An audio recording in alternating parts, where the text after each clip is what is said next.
বৌমা কখনো শাশুড়িকে মায়ের মতন ভালোবাসতে পারে না। তার কারণ কি বলুন তো?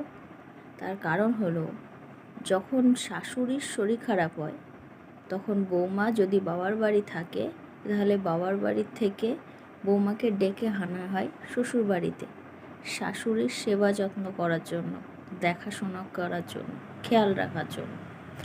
আর যদি বৌমার শরীর খারাপ হয় তাহলে বৌমাকে শ্বশুর বাড়ির থেকে পাঠিয়ে দেওয়া হয় বাবার বাড়িতে, যাতে তার মা তার দেখাশোনা করতে পারে, তার খেয়াল রাখতে পারে।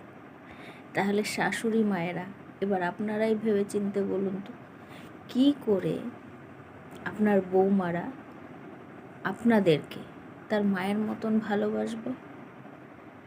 আপনার শরীর খারাপ হলে সে বাবার বাড়িতে থাকলে দৌড়াতে দৌড়াতে চলে আসছে আপনার সেবা যত্ন করার জন্য।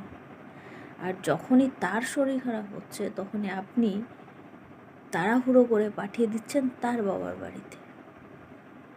তাহলে আপনারাই ভাবুন যে আপনারা কি করে মা হবেন, আর বৌমারা কি করে মায়ের জায়গা আপনাদের দেবে।